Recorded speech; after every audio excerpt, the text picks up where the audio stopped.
we're going to continue with limits. Started out very slowly yesterday, not too much to catch up to at the moment. So we'll just jump to it.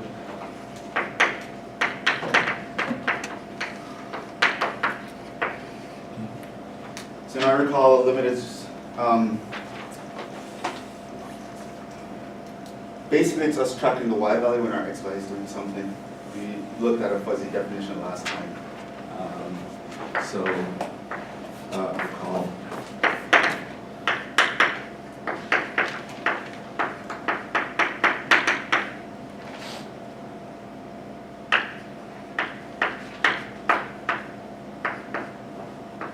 Remember, this means as x gets close to a, y equals f of x. We'll get close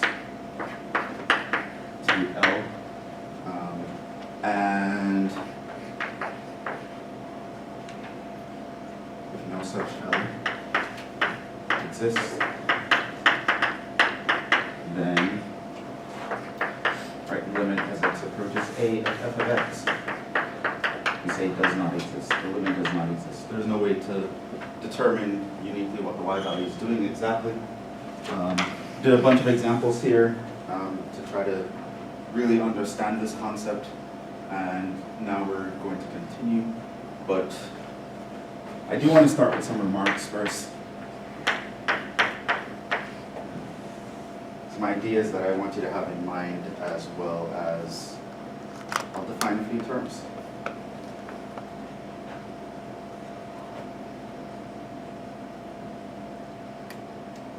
Well, one of the remarks was just what I put down. Let me repeat that. So it is possible for a limit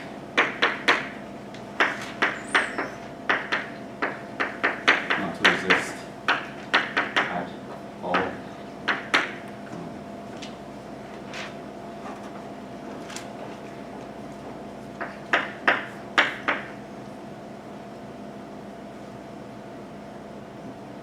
This can happen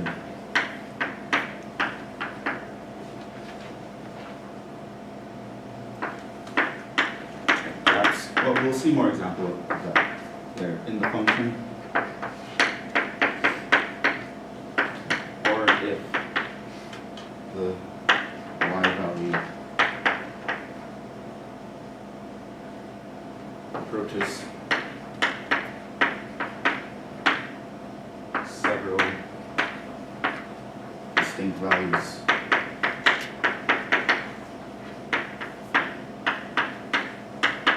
Or if f of x is not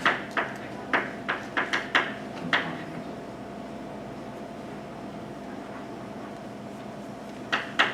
And so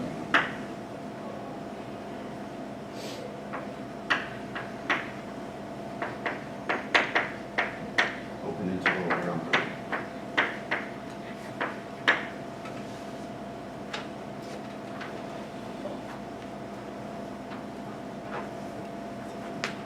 So an example of where this would happen, we saw this with limit of, as x approaches 0 of 1 over x. We had a huge gap in the function that we couldn't reconcile. One where the limit did not exist when we were approaching several values. An example of that was when we looked at our function 1 if x was less than 1, and x minus 1 squared if x was greater than or equal to 1. We saw that when approaching 1, we can say the limit of f did not exist because it approached several values. So coming from the right, it was approaching 0, but coming from the left, it was approaching 1.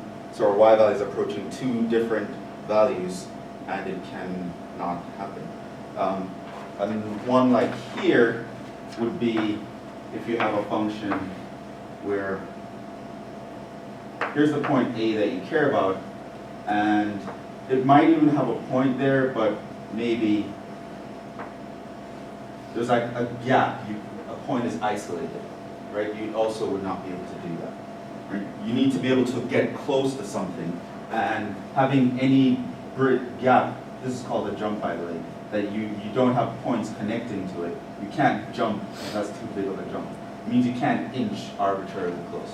So you'd have to be able to get close to something little by little. Right? So these are some situations in which the limit would not exist. Right? So sometimes you have to analyze functions in this sense.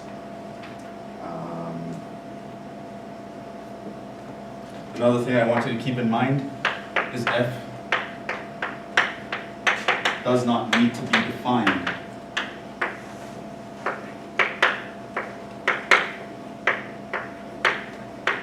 At x equals a for the limit to exist at a. Right? You also saw an example of that, where we looked at the limit as x approaches 2 of this guy, and you saw that the answer was 4. However, that function is actually not defined at 2. There was a hole at 2. The thing is, we don't care about that when we're dealing with limits. We could inch closer and closer to the point where x equals 2 without having to jump over any empty space, and the y values of those points all kind of converge to the same number. Another thing I want you to keep in mind,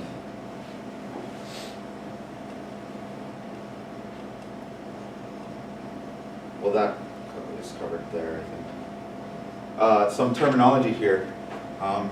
If L is plus or minus infinity, we say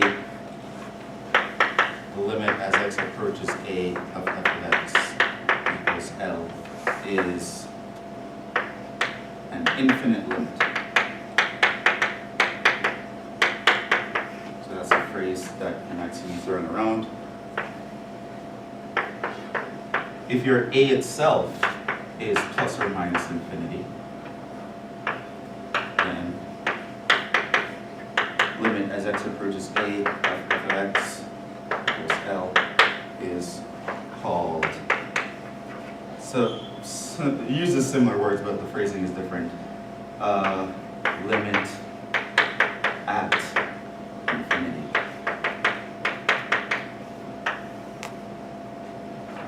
So you can have an infinite limit or a limit at infinity. Infinite limit means the answer is infinity. Limit at infinity means the x value you're approaching is infinity.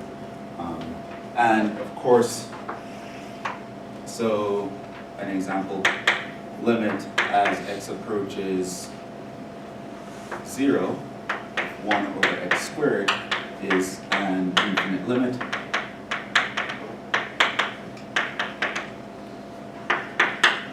Limit as x approaches infinity, 1 over x squared equals 0, is a limit at infinity. Right, it means we're taking the limit at infinity for our x value. And of course, if I say limit as x approaches infinity of the function x, the answer would be infinity. This guy's both. So you can be both. So this is an infinite limit at infinity because the result is infinity, and we're taking the limit at infinity. So you can be both. So you'll see, and we'll do a little bit more on infinite limits. I just want to throw them into the mix. We'll kind of do all of these limits together.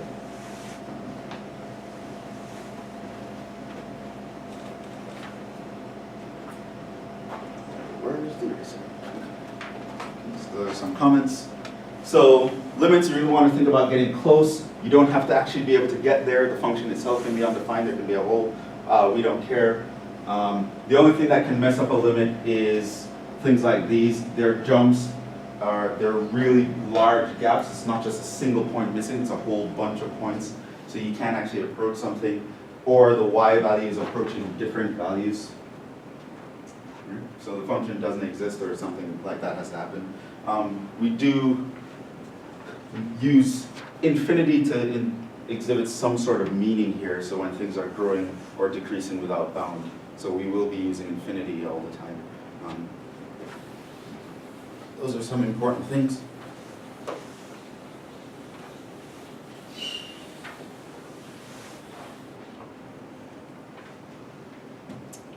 I did mention this, but I don't know if I want to mention it. Do I want to mention it now? If f of a is defined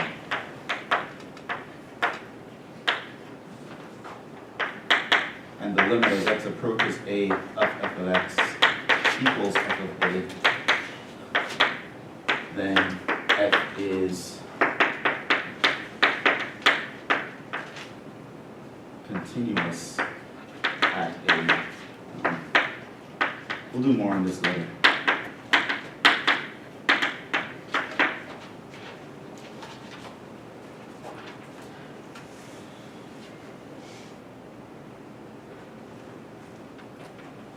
Okay, other remarks.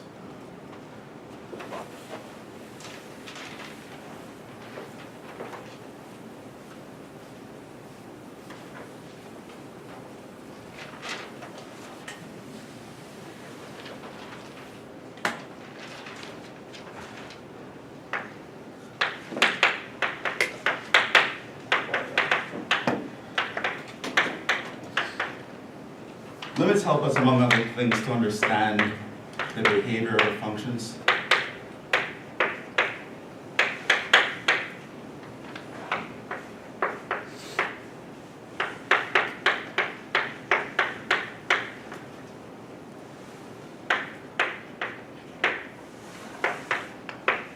So we want to expand the definition a bit to talk about more examples.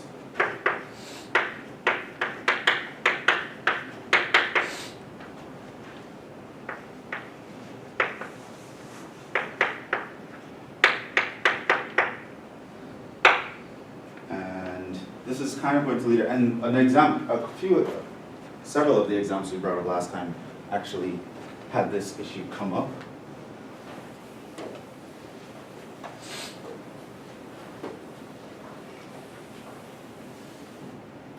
And it's the idea of a one-sided limit.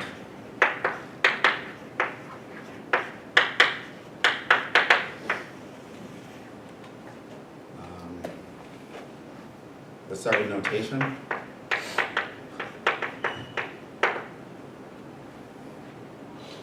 Basically, the idea is you're only thinking about a limit from one direction. And this only happens in single variable. I mean, in calculus 3 or so, this is not going to be really a thing. But we can have the notation of the following. So I can talk about a limit of f of x as x approaches a, but I put a plus sign in the top right corner as a superscript. And this is the limit as x approaches a from the right. Right? Meaning you apply the same idea that you would to a limit as usual, except you ignore the left side.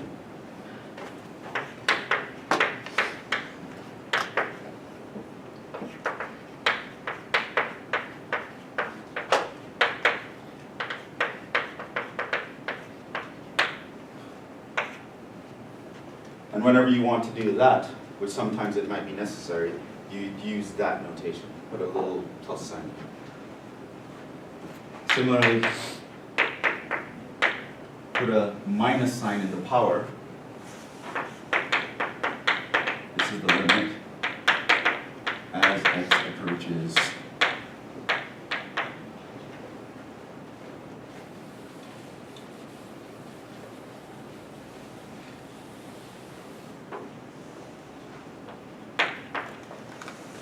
a from the left.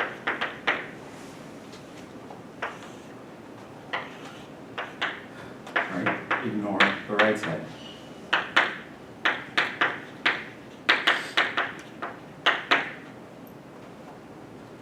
So as an example here, going back to that function that we had earlier,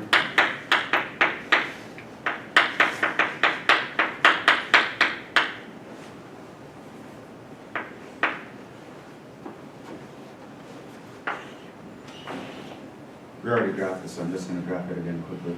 Looks like a parabola on that side, straight line coming in on that side, passing through 1. This was at 1. Right? We could analyze this function one side at a time. Right? Because somehow the function is easily understood. We want to be able to talk about its behavior even around the point 1. And so saying limit does not exist isn't satisfactory. We do want to talk about the function and be able to give more information on it. And so we can describe it one side at a time. And so here we can say the limit as x approaches 1 from the right of f of x. And basically what happens is you look at 1.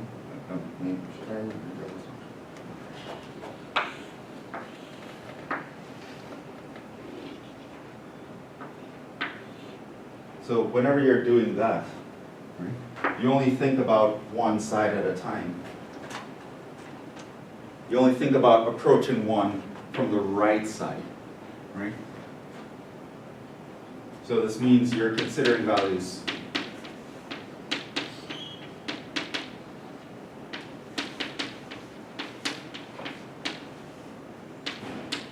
a bit bigger than 1. Right? And you're only looking at values that are larger than 1, but they're inching closer to 1. They're decreasing down to 1. Right? So you completely ignore the left side. Like, this does not matter to you. You ignore it.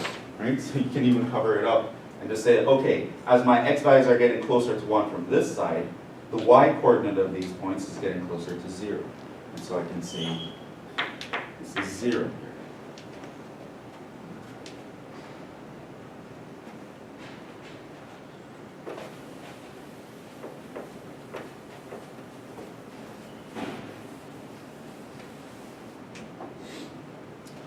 And I can look at the limit as x approaches 1 from the left of this function.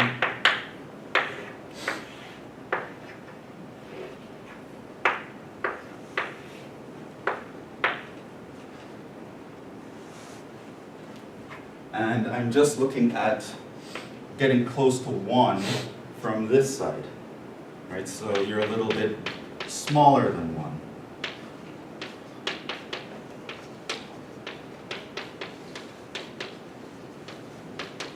And then you're getting closer to 1 from the opposite side, and you would ignore everything on the right side of 1. This doesn't matter to you.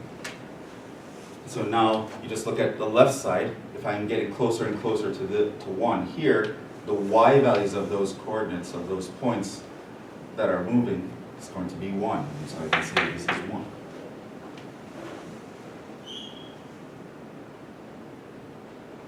Is that understood? So we can do limits one side at a time. These are called one-sided limits, and these are the notations, right? So you can use a minus sign to represent, I'm only worried about the left side, I'm slightly smaller than my value, versus with a little plus sign in the superscript, means I'm worried about coming from the right side. So it don't interpret this as -1. That sign doesn't affect the sign of the number. When it's in the superscript, it's just talking about a direction.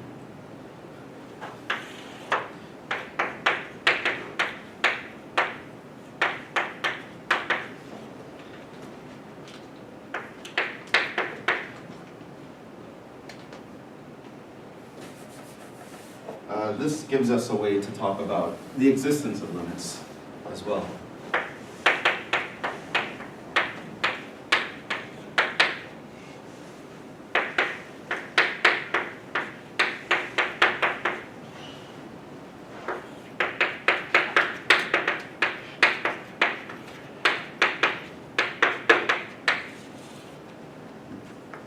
So remember, a limit not existing is a possibility. So sometimes we want to know when does the limit exist from when it does not exist, and one way to do that is to analyze the one-sided limits.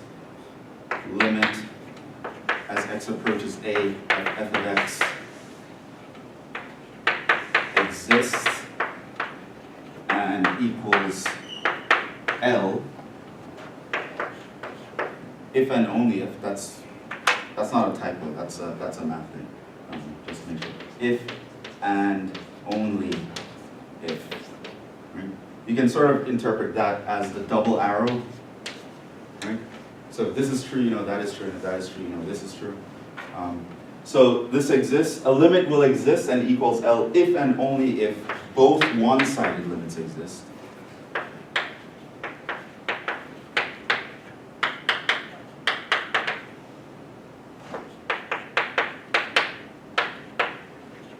And both are equal to L.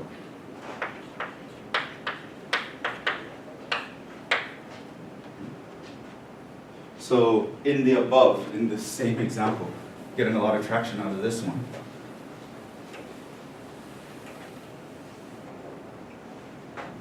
So in the above, seeing that the limit as x approaches 1 from the right of f of x was 0, and that's not equal to the limit as x approaches 1 from the left of f of x, which is 1. So seeing that the one-sided limits, they both exist, but they actually give us different answers, shows that limit as x approaches 1 in general with no directional component does not exist. So the general limit will not exist if either one of these don't exist, or even if they both exist, if they don't give you the same number, the general limit will not exist. So you can examine it. So you know how the function is behaving one side at a time, but things don't really connect overall at that point. Right? Usually what that indicates to you, and we'll talk more about this when we get to continuity, is if your limits are approaching different values from either side, it would have to mean there's some sort of vertical jump. And knowing when something like that happens is important, right? Which is why you want to be able to analyze one side at a time and then talk about the overall thing. Because if they don't all agree, something crazy is happening with your function at that point.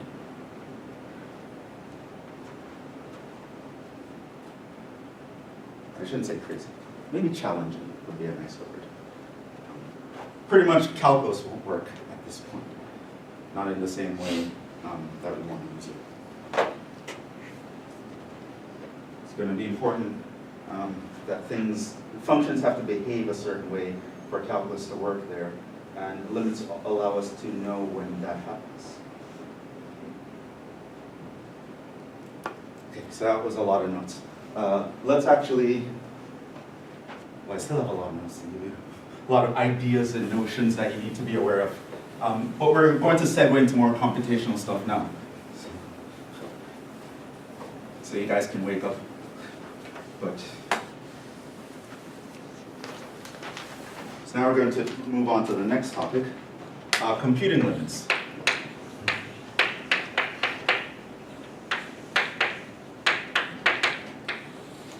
You're going to need to learn how to compute them. So at this point, I'm going to give you some strategies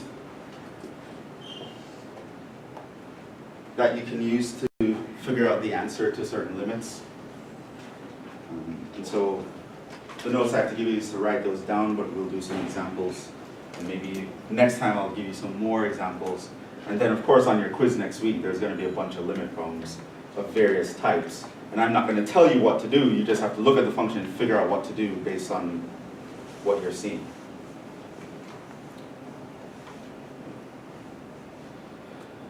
So first thing I want to look at here, so there's a bunch of things I want to cover under this main heading, but the first thing I want to look at here is a general strategy.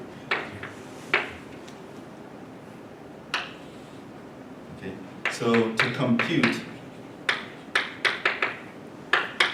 limit as x approaches a f of x. Okay. So you're faced with a random limit. There's some function that you care about and you want to analyze that function in terms of limits. Right? F of x can represent literally anything that I can throw in a calculus class. Okay? So how do you know what you have to do, what techniques you should use? Well, there's kind of some things that you want to do in order. And so step one, the first thing you want to do.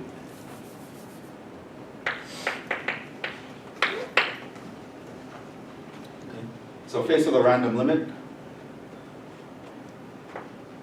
Do you know what the first thing you tried? Like, I'm not even telling you what this is.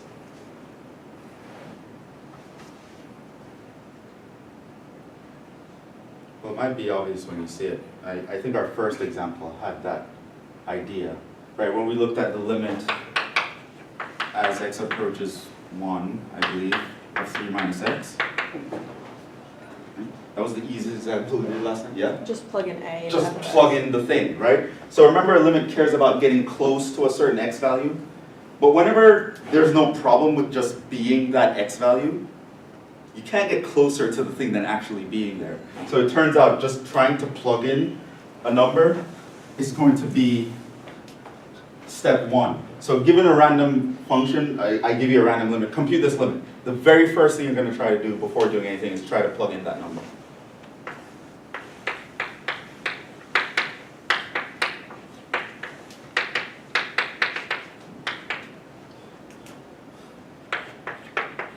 If f of a is defined, that's your answer.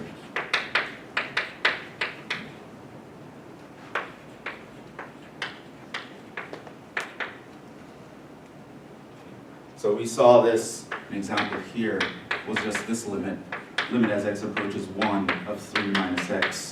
Well, that was just equal to 3 minus 1 was 2, right? What is happening to the y value when x gets close to 1? Well, I can actually be at 1. That's as close as you can get. The answer is going to be 2. Just plug in the number. Right? So that's step 1. It's going to be the first thing you try to do with any limit. Right? Doesn't matter how complicated it looks, how scary it looks. That doesn't look very scary, but the questions I'll ask you, they might look scary. The first thing you're going to try to do is plug in the number.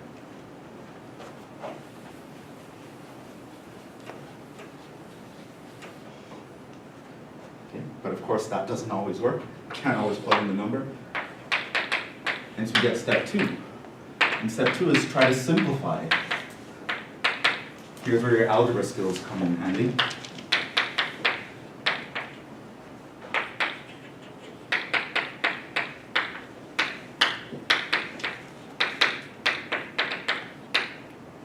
And of course, this strategy doesn't work right away if you're at a's infinity or something like that. But we'll deal with cases where we're dealing with infinite limits and limits at infinity specifically. Right? So you try to plug in the number. If you get an answer, great. You don't have to do anything. That's the answer. That's the limit. But there are times when you can't plug in the number. So we had that example where we had this guy. Right? So you want to know what that is. But you notice that I can't actually plug in x equals 2 because that would divide by 0. So here, can't plug in. So next thing you try to do, simplify. Okay, and this one could simplify. So if you're writing out the work for this thing, what you would write is, well, that's just the limit.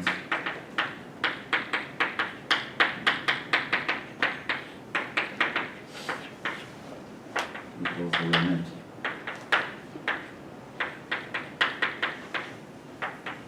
And now at this point, this is something where I can do step 1 on. I can just plug in the x out. And so I get 2 plus 2 equals 4. I also want you to notice that when you're trying to when you keep writing down the limit symbol until you actually take the limit, until you actually plug it in. So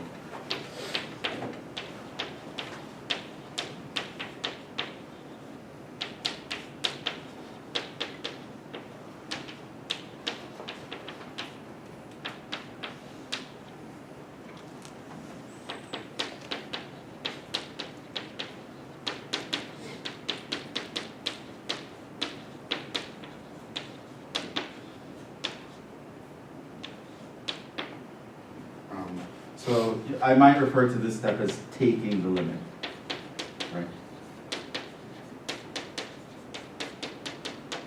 At this point, we take the limit, right?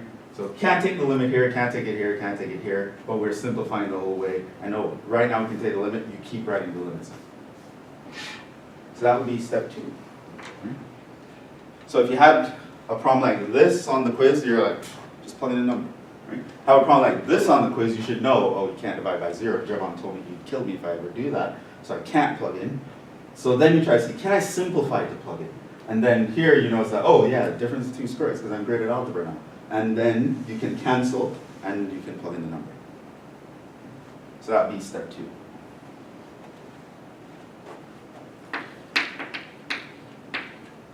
Step 3. And there's going to be some extra stuff I want to tell you here, but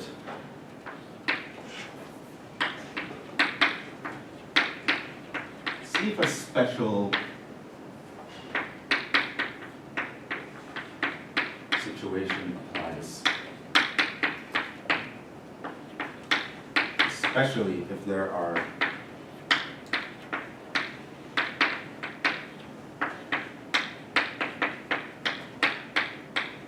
trig functions or rational functions.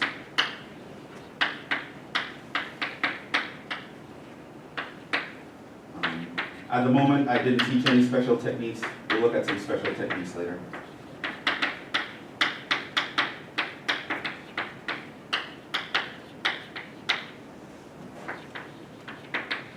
So I'm talking about special trig limits, limits at infinity of rational functions, squeeze theorem, things like that would kind of be the third thing you think about.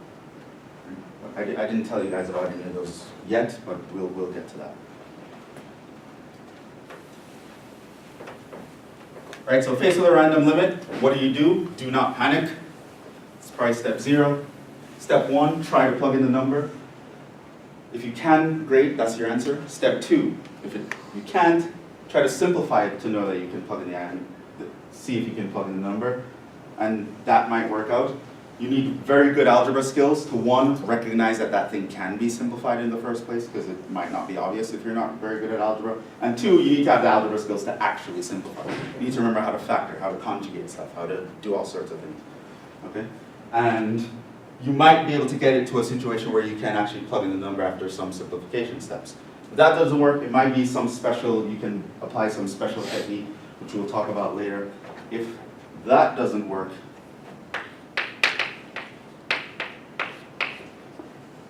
now you have to bring out the big guns. What would I do next? Well, step 4 and 5 are kind of interchangeable. It kind of depends on the situation. I would, at this point, look at the graph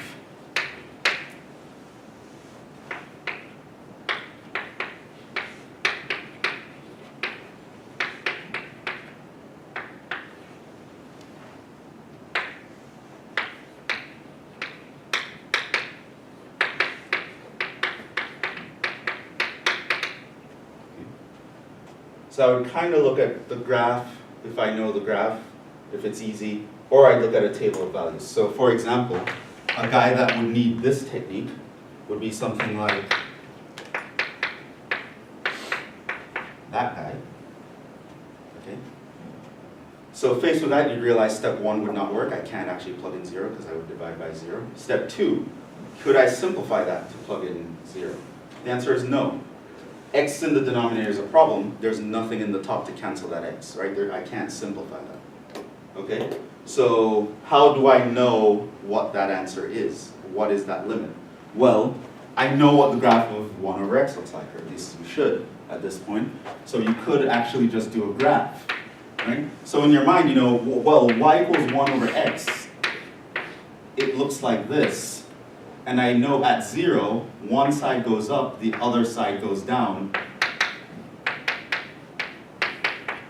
So I know that this does not exist since I know the left side is not equal to the limit from the right side.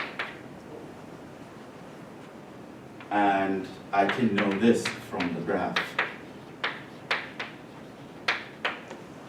So graphs can come in handy, right? If you can't algebraically simplify something, sometimes knowing how the function behaves as a picture, you can kind of in your head, oh, well, the function's going to do this, so the limit can't be, you know, right? So faced with 1 over x, you're going to be like, well, I can't plug in, I can't simplify, but I know the graph does this at 0, so the limit does not exist, right? Another way you could do it, if you happen to have a calculator on you and you don't know what the graph looks like, you can sort of start to track a table of values. Okay. So, and it's important to know here what a limit means so you can plug in values that actually make sense, right? So pretty much you're going to take a bunch of x values, plug into that function y, right? So now you might ask, what value should I plug in, right? 5, 4, 3, 2, 1, no, right? Remember, the limit is talking about getting close. You want to get super close to 0, right? So here's 0, let's just throw it in here, and that's a point where you don't know what the hell is going on, right? So you start close to 0, 0.1, 0.01, 0.001, 0.0001, right? It has to be close to 0. You plug in 5, 7, 12, does not make sense in the limit perspective. You want to get super close, right? Only within a few hundredths of a decimal points away, right? And what you're going to do is you're going to watch to see, do the numbers start to follow a pattern, right? Every now and then you'll start to see the numbers follow a pattern, and then you'll kind of figure out, oh, that's going to be the limit. But it's not good enough to follow the pattern from the positive side. You also have to go from the negative side, right? So negative 0.01, negative 0.001, negative 0.0001, right? And then you'd start to realize, okay, well, if I plug this into 1 over x, my y value is going to be 10. This one's going to jump to 100. But this one's going to jump to 1,000. This one's going to jump to 10,000. And so what's happening here, you just realize they're getting bigger and bigger and bigger. That's the pattern. They just keep getting bigger. I don't see them settling anywhere, right? So that kind of tells me, oh, well, this side is kind of going towards infinity, right? Because I'm plugging in numbers, and what's happening? The numbers keep getting bigger. You go from the other side. Here you're going to realize you have minus 100. So you have minus 1,000. Here you have minus 10,000, right? And then you'd realize what's happening to these. They're getting smaller. They're getting more and more negative, right? So you realize that this is going to negative infinity. And once you realize that, once you get to 0, oh, these things aren't looking the same, limit does not exist. Right? So if you know the graph, you can do that, that's cool. If you don't know the graph, and you happen to be on a test, or I allow calculators on that particular quiz, you can just show me a table of values, and you can be like, look, here's the pattern, this is what the numbers are doing. But if you put in very silly numbers, it's not going to make a difference. You have to put in numbers that are super close to the guy that you want to be at, right? You want to be at 0, don't plug in 1. 1 is too far away, right? Right? Don't plug in 5 or 7. No, plug in things that are super close to the number that you want to figure out, right? And inch towards it, right? This is a little farther away, less farther, less farther, less farther. Inch towards that 0, because limits are about getting close. Right? And sometimes just looking at these values, you can see a pattern that will tell you the answer.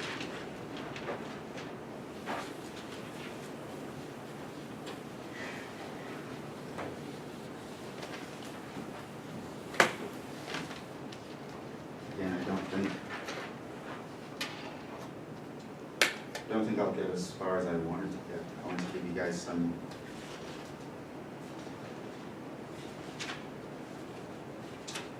nasty examples to try. We'll probably do that later. Yeah, we'll do just like a problem session later where I throw some limits at you guys and see how you can deal with them. We'll go through them. So that's probably what I would do at step 4, and we'll talk about special techniques as well, if time permits. Might push that to next Tuesday. Step 5.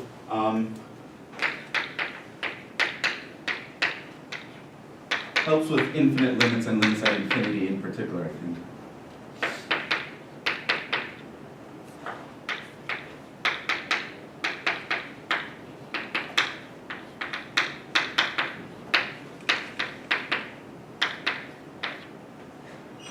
is to use your knowledge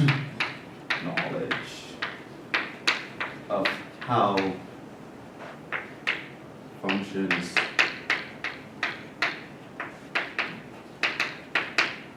relate to each other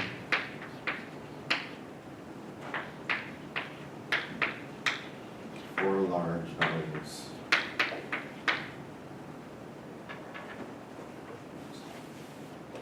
Specifically large input values.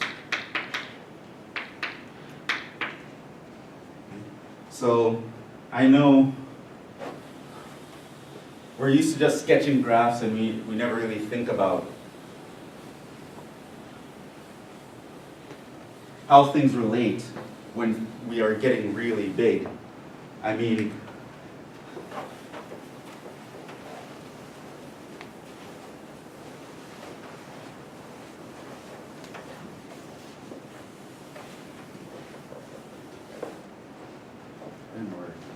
you might graph, say, y equals x squared, and you're like, okay, the graph looks like that. Right? And then you might graph y equals e to the x, and you might say, oh, the graph looks like that. And you might think to yourself, these things are pretty similar. You know, especially when x is getting big, this one is increasing, that one is increasing, right? And you might, at this point, they might seem similar. They might seem like they're the same kind of thing. Similar. Right? In reality, these two functions are very, very different. Expectations versus reality. Right? In reality, let's say here's my x and y axis, and this is a cajillion. Right? Like when we start to go farther, this is kind of what it would look like. Here's your e to the x. Here's your x squared. Okay? So drawing it in the region around the origin, no, in reality, your e to the x is much, much larger than x squared when the x values are getting huge. To the point where your x squared is literally like nothing. It might as well not be there. Okay? Exponentials grow a lot faster than polynomials. Any exponential with a base that's larger than 1, and remember e is roughly 2.718, any exponential with a base larger than 1 will beat any polynomial. And it doesn't matter if it's x squared or x to the 1 millionth power, eventually e to the s is going to be so huge that your polynomial is going to be like nothing. Now, understanding that can help you talk about limits at infinity, right? So when you see something like the limit as x approaches infinity of x squared over e to the x, now you might say, well, I can't plug in infinity, so step 1 goes out the window. I can't simplify that, so step 2 goes out the window. Plugging in a table of values, looking at the graph, I'm not going to graph that, forget it. Plugging in a table of values will probably also be annoying. It will probably take a while for you to realize how much of a difference this is making. And when you're going off to infinity, what values are you going to be plugging in anyway? What are the candidates that are close to infinity where you're going to, you know, where you can say, this is definitely a good candidate for infinity, right? You don't know, right?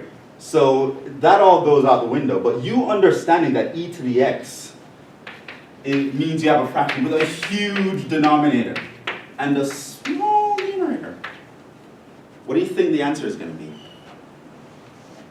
What happens to a fraction when the denominator gets huge and the denominator is small? It approaches 0. It approaches 0. So I know this is 0. Right? Just by me knowing how these different types of functions relate to each other. Knowing how polynomials and exponentials relate. So to be a little bit more specific, here are some relationships.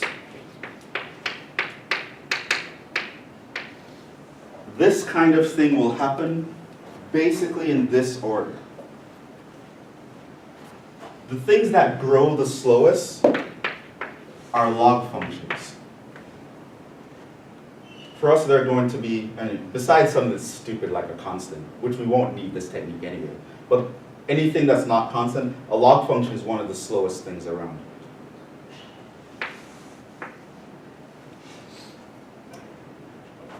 If a log is competing with a polynomial, the polynomial is going to win. right? So in the same way, if I had a log up here, ln x, and the x squared was on the bottom, I would also get 0, right? The x squared is going to be much bigger than the log, eventually. Right? In fact, it's weird. With polynomials, bigger polynomials actually behave in the same way. Here, we're assuming that b is bigger than a. So x squared compared to x cubed will actually have that kind of relationship way down the line, right? So logs are smaller than polynomials. This here is like, it's a double greater than sign to say it's much bigger when x is getting large. Much bigger as x approaches infinity. So logs are much smaller than polynomials at infinity. Polynomials are much smaller than exponentials at infinity. Right? Exponentials are much smaller than factorials. You probably won't know what that means. I'm not going to use that a lot, I don't think, in Calc 1. But like in Calc 2 or 3, you'll see those a lot. And these are much smaller than something like x raised to the power x. Right? So whenever you have these two different types of functions competing, and you're going to infinity, you can kind of know who's going to win, and based on that you can know, oh, the denominator is going to be huge while the numerator is small, and so it'll go to 0. Vice versa, if the numerator is huge and the denominator is small, it'll go to infinity, right? You'll be able to see that.